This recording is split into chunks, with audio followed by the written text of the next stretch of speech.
ওম শান্তি প্ৰাতঃ মুৰলী বাপদাদা মধুবন আজি 20/11/2025 মুৰলী ওম শান্তি মৰমৰ সন্তানসকল পিতা তোমালোক সন্তানসকলক শান্তি আৰু সুখৰ উত্তৰাধিকাৰ দিবলৈ আহিছে তোমালোকৰ স্বধৰ্মই হৈছে শান্তি সেই কাৰণে তোমালোকে শান্তিৰ কাৰণে দিগভ্ৰান্ত হৈ নুফুৰা প্ৰশ্ন এতিয়া তোমালোক সন্তানসকলে 21 জন্মৰ কাৰণে অক্ষয় সম্পদেৰে ওজন কৰাৰ যোগ্য হোৱা কিয় উত্তৰ কিয়নো পিতাই যেতিয়া নতুন সৃষ্টি ৰচে তেতিয়া তোমালোক সন্তানসকল তেওঁৰ সহায়কাৰী হোৱা নিজে সকলো তেওঁৰ কাৰ্যত সফল কৰা সেয়ে পিতাই তাৰ বিনিময়ত 21 জন্মৰ কাৰণে তোমালোকক অক্ষয় সম্পদেৰে এনেকৈ ওজন কৰে যে কেতিয়াও ধনুক্ষয় নহয় দুখু নাই অকাল মৃত্যু নহয় গীত মোক আলম্বন দিউতা ওম শান্তি অতি মৰমৰ আত্মিক সন্তানসকলক ওমৰ অৰ্থটো শুনাইছো কোনোৱে মাত্ৰ ওম বুলি কয় কিন্তু কোৱা উচিত ওম শান্তি মাত্ৰ ওমৰ অৰ্থ হৈ যায় ওম ভগৱান ওম শান্তিৰ অৰ্থ হৈছে মই আত্মা শান্ত স্বৰূপ মই আত্মা এয়া মোৰ শৰীৰ প্ৰথমে আত্মা পাছত শৰীৰ আত্মা শান্ত স্বৰূপ হয় আত্মাৰ নিবাস স্থান হৈছে শান্তিধাম বাকি কোনো জংগললৈ গলে প্ৰকৃত শান্তি পোৱা নাযায় প্ৰকৃত শান্তি তেতিয়াহে পোৱা যায় যেতিয়া ঘৰলৈ যায় দ্বিতীয়তে শান্তি বিচাৰে য'ত অশান্তি থাকে এই অশান্তিৰ ৰোগদাম বিনাশ হৈ যাব তেতিয়া শান্তি আহিব তোমালোক সন্তানসকলে শান্তিৰ উত্তৰাধিকাৰ পাই যাবা তাত ঘৰতো অশান্তি নহয় বাহিৰৰ ৰাজধানীতো অশান্তি নহয় সেইখনক কোৱা হয় শান্তিৰ ৰাজ্য ইয়াত হৈছে অশান্তিৰ ৰাজ্য কিয়নো ৰাৱণ ৰাজ্য হয় সেইখন হৈছে ঈশ্বৰৰ দ্বাৰা স্থাপন কৰা ৰাজ্য আকৌ দাপৰৰ পাছত আসুৰিক ৰাজ্য হয় অসুৰ কালৰ কেতিয়াও শান্তি নহয় ঘৰত দোকানত য'তে ত'তে অশান্তি হ'ব পাঁচ বিকাৰৰূপী ৰাৱণে অশান্তি বিয়পায় ৰাৱণ কি বস্তু এইটো কোনো বিদ্বান পণ্ডিত আদিয়ে নাজানে বুজি নাপায় যে আমি বছৰে বছৰে ৰাৱণক কিয় বধ কৰোঁ সত্যযুগ ত্ৰেতাত এই ৰাৱণ নাথাকেই সেইখন হয়ে দৈবী ৰাজ্য ঈশ্বৰ বাবে তোমালোকৰ দ্বাৰা দৈবী ৰাজ্য স্থাপনা কৰে সকলোতো নকৰে তোমালোক অতি মৰমৰ সন্তানসকল ঈশ্বৰৰ সহায়কাৰী হোৱা পূৰ্বে ৰাৱণৰ সহায়কাৰী আছিলা এতিয়া ঈশ্বৰ আহি সকলোৰে সদ্গতি কৰি আছে পবিত্ৰতা সুখ শান্তি প্ৰতিষ্ঠা কৰে তোমালোক সন্তানসকলে এতিয়া জ্ঞানৰ তৃতীয় নেত্ৰ পাইছা সত্যযুগ ত্ৰেতাত দুখৰ কথা নাই কোনেও গালি আদি নিদিয়ে অশুদ্ধ বস্তু নাখায় ইয়াত চোৱা কিমান অশুদ্ধ বস্তু খায় দেখুৱাই যে শ্ৰীকৃষ্ণৰ গৰু প্ৰিয় আছিল এনেকুৱা নহয় যে শ্ৰীকৃষ্ণ গোৱালা আছিল গৰুৰ প্ৰতিপালন কৰিছিল নহয় তাৰ গৰু আৰু ইয়াৰ গৰুৰ মাজত বহুত প্ৰভেদ আছে তাৰ স্বৰ্গৰ গাইবোৰ শতপ্ৰধান বহুত সুন্দৰ হয় যেনেকুৱা দেৱতাসকল সুন্দৰ তেনেকুৱাই গাইবোৰ দেখিলেই অন্তৰ আনন্দিত হৈ যাব সেইখন হয়ে স্বৰ্গ এইখন হৈছে নৰক সকলোৱে স্বৰ্গক স্মৰণ কৰে স্বৰ্গ আৰু নৰকৰ মাজত দিন ৰাতিৰ পাৰ্থক্য আছে ৰাতি হয়ে অন্ধকাৰ দিনত হৈছে পোহৰ ব্ৰহ্মাৰ দিন মানে ব্ৰহ্মা বংশীসকলৰো দিন হৈ যায় প্ৰথমে তোমালোক ঘোৰ অন্ধকাৰ ৰাত্ৰিত আছিলা এই সময়ত ভক্তিৰ কিমান জোৰ আছে মহাত্মা আদিক সোণেৰে ওজন কৰি থাকে কিয়নো শাস্ত্ৰৰ বহুত বিদ্বান হয় তেওঁলোকৰ ইমান প্ৰভাৱ কিয় এইটো পিতাই বুজাইছে বৃক্ষত যেতিয়া নতুন নতুন পাত ওলাই তেতিয়া শতপ্ৰধান হয় ওপৰৰ পৰা নতুন আত্মা আহিলে নিশ্চয় তেওঁলোকৰ অল্পকালৰ বাবে প্ৰভাৱ বিস্তাৰ হ'ব নহয় সোণ বা হীৰাৰে ওজন কৰে কিন্তু এয়াতো সকলো নাশ হৈ যাব মনুষ্যৰ কিমান লাখ লাখ টকা মূল্যৰ ঘৰ আছে এনেকৈ ভাবে যে আমিতো বহুত চহকী তোমালোক সন্তানসকলে জানা এই চহকী অৱস্থা অলপ সময়ৰ কাৰণে এই সকলোবোৰ মাটিত মিলি যাব কাৰোবাৰ থুলিত পোত যাব পিতাই স্বৰ্গ স্থাপনা কৰে তাত যিয়ে খটুৱাব তেওঁ 21 জন্মৰ কাৰণে হীৰা মুকুতাৰ মহল পাব ইয়াততো এটা জন্মৰ কাৰণে পায় তাত তোমালোকৰ 21 জন্ম চলিব এই দুচকুৰে যিবোৰ দেখিবলৈ পোৱা শৰীৰ সহিত সকলোবোৰ ভস্ম হৈ যাব তোমালোক সন্তানসকলৰ দিব্য দৃষ্টিৰ দ্বাৰা সাক্ষাৎকাৰো হয় বিনাশ হ'ব আকৌ এই লক্ষ্মী নাৰায়ণৰ ৰাজত্ব হ'ব তোমালোকে জানা আমি নিজৰ ৰাজ্য ভাগ্য পুনৰে স্থাপনা কৰি আছো 21 প্ৰজন্ম ৰাজত্ব কৰিলো আকৌ ৰাৱণৰ ৰাজত্ব চলিল এতিয়া আকৌ পিতা আহিছে ভক্তিমাৰ্গত সকলোৱে পিতাকে স্মৰণ কৰে জ্ঞানো আছে দুখত সকলোৱে স্মৰণ কৰে পিতাই সুখৰ উত্তৰাধিকাৰ দিয়ে তাৰ পাছত স্মৰণ কৰাৰ প্ৰয়োজন নাথাকে আপুনি মাতা পিতা এতিয়া এয়াতো মাতা পিতা হ'ব নিজৰ ল'ৰা ছোৱালীৰ এয়া হৈছে পাৰলৌকিক মাতা পিতাৰ কথা এতিয়া তোমালোকে এই লক্ষ্মীনাৰায়ণ হ'বৰ কাৰণে পঢ়া স্কুলত সন্তানে ভালকৈ উত্তীৰ্ণ হ'লে তেতিয়া আকৌ শিক্ষকক বঁটা দিয়ে এতিয়া তোমালোকে তেওঁক শিৱ বাবাক কি বঁটা দিবা তোমালোকেতো তেওঁক যাদু কৰি নিজৰ সন্তান কৰি লোৱা দেখুৱাই যে শ্ৰীকৃষ্ণৰ মুখত মাকে মাখনৰ বল দেখিলে এতিয়া শ্ৰীকৃষ্ণইতো জন্ম ল'লে সত্যযুগত তেওঁতো মাখন আদি নাখাব তেওঁতো হৈছে বিশ্বৰ মালিক এয়া কোন সময়ৰ কথা এয়া হৈছে এতিয়াৰ সংগম যুগৰ কথা তোমালোকে জানা যে আমি এই শৰীৰ এৰি শিশু হ'মগৈ বিশ্বৰ মালিক হ'মগৈ দুই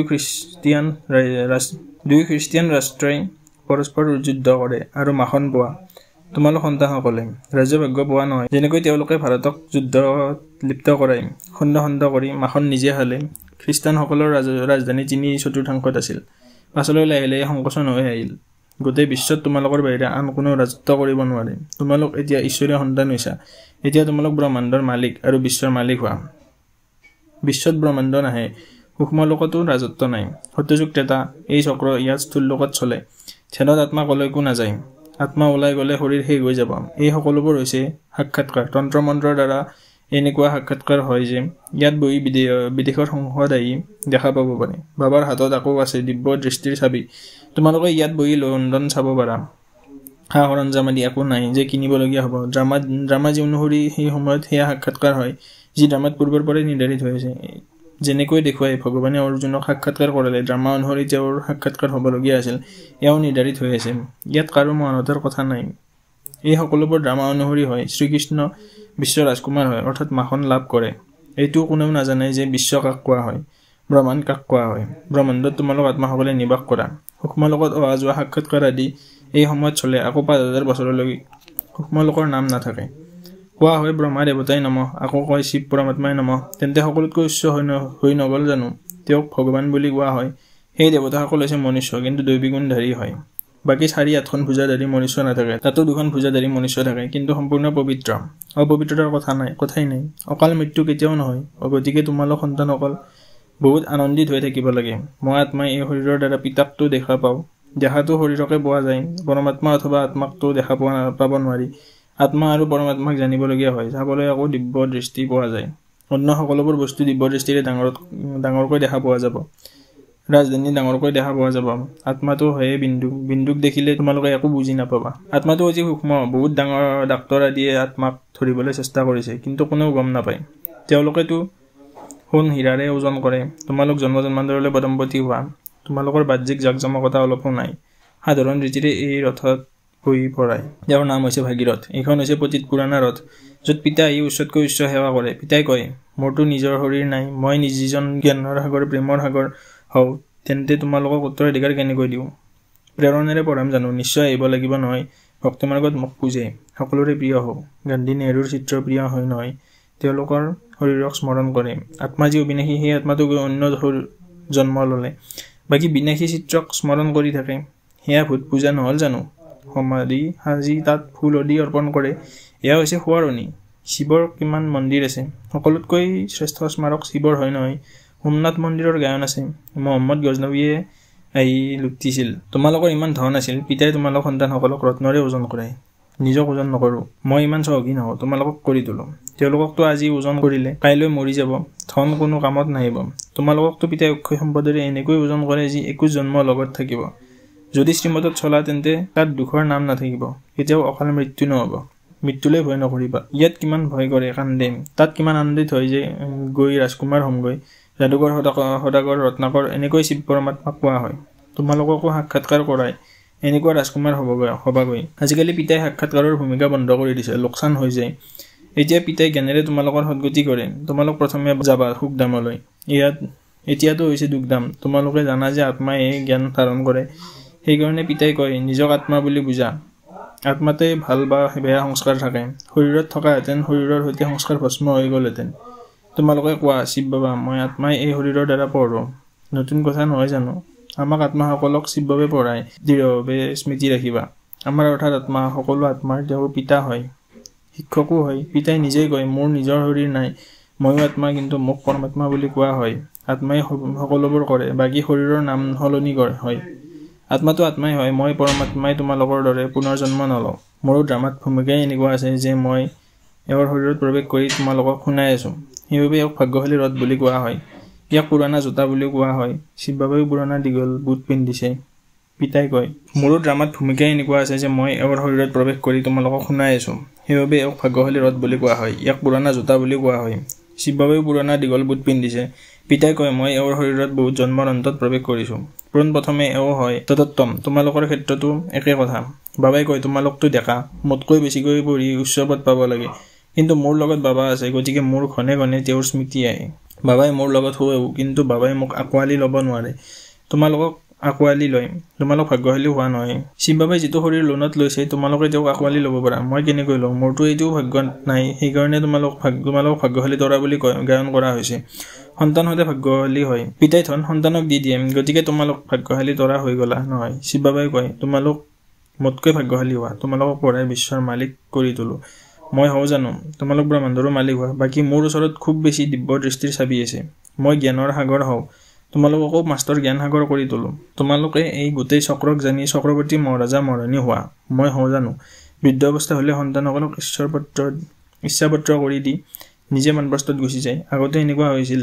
আজিকালিতো সন্তানৰ প্ৰতি মোহ জাগি থাকে। পাৰলৌকিক পিতাই কয়, মই এওঁৰ শৰীৰত প্ৰৱেশ কৰি তোমালোক সন্তানসকলক কাঁইটৰ পৰা ফুল বিশ্বৰ মালিক কৰি তুলি আধাকল্পৰ কাৰণে সৰ্বদা সুখী কৰি মই বানপ্ৰস্থত বহি যাওঁ। এই সকলোবোৰ কথা জানো কোনোবা শাস্ত্ৰত আছে?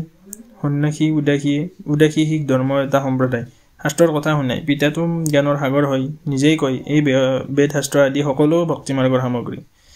জ্ঞান সাগৰটো ময়ে হওঁ। ভাল বাৰু, অতি মৰমৰ কল্পৰ পাছত পুনৰাই মিলিত হোৱা সন্তানসকলৰ প্ৰতি মাতা পিতা বাপদাদাৰ স্নেহপূৰ্ণ স্মৰণ আৰু সুপ্ৰভাত। আত্মিক পিতাৰ আত্মিক সন্তানসকলক নমস্কাৰ। আমি আত্মিক সন্তানসকলৰো আত্মিক বাপদাদা শিৱ বাবা আৰু মাম্মাক সুপ্ৰভাত আৰু নমস্কাৰ নমস্কাৰ নমস্কাৰ। শান্তি ধাৰণাৰ বাবে মুখ্য সাৰ। 1 নম্বৰ, এই দুচকুৰীয়া শৰীৰ সহিত যি দেখিবলৈ পোৱা যায় এই সকলোবোৰ ভস্ম হৈ যাব। সেইকাৰণে সকলো সফল কৰিব লাগে। 2 নম্বৰ, পিতাৰ পৰা পুৰা উত্তৰাধিকাৰ ল'বলৈ পাঠ পঢ়িব লাগে। সদায় নিজৰ ভাগ্যক স্মৃতিত ৰাখি ব্ৰহ্মাণ্ড বা বিশ্বৰ মালিক হ'ব লাগে। বৰদান, বাহ ড্ৰামা বাহ বাৰ স্মৃতিত অনেকৰ সেৱা কৰোঁতা সদায় আনন্দময় হোৱা। বাহ ড্ৰামা বাহ স্মৃতিত অনেকৰ সেৱা কৰোঁতা সদায় আনন্দময় হোৱা। আজিৰ পইণ্ট, এই ড্ৰামাখন যিকোনো দৃশ্য দেখোঁ বা ড্ৰামাৰ বাহ স্মৃতি থাকিলে কেতিয়াও ভয়ভীত নোহোৱা হ'ম। কিয়নো ড্ৰামাৰ জ্ঞান পালা যে বৰ্তমান কল্যাণকাৰী যুগৰ সময়। ইয়াত যিয়ে দৃশ্য সন্মুখত আহে তাত কল্যাণ সমাহিত হৈ আছে। বৰ্তমান কল্যাণ দেখা নিদিলেও ভৱিষ্যতে সমাহিত হৈ থকা কল্যাণ প্ৰত্যক্ষ হৈ যাব। সেয়ে বাহ ড্ৰামা বাৰ স্মৃতিৰে সদায় আনন্দময় হৈ থাকিবা। পুৰুষাৰ্থত কেতিয়াও উদাসীনতা নাহিব। স্বতঃ তোমালোকৰ দ্বাৰা অনেকৰ সেৱা হৈ থাকিব। শ্লোগান, শান্তিৰ শক্তিয়ে মনৰ সেৱাৰ সহজ সাধন। য'ত শান্তিৰ শক্তি আছে ত'ত সন্তুষ্টতা আছে। শান্তিৰ শক্তিয়ে মনৰ সেৱাৰ সহজ সাধন। য'ত শান্তিৰ শক্তি আছে ত'ত সন্তুষ্টতা আছে। ওম শান্তি, ওম শান্তি। অব্যক্ত সংকেত, অশৰীৰী তথা বিদেহী স্থিতিৰ অভ্যাস বঢ়োৱা।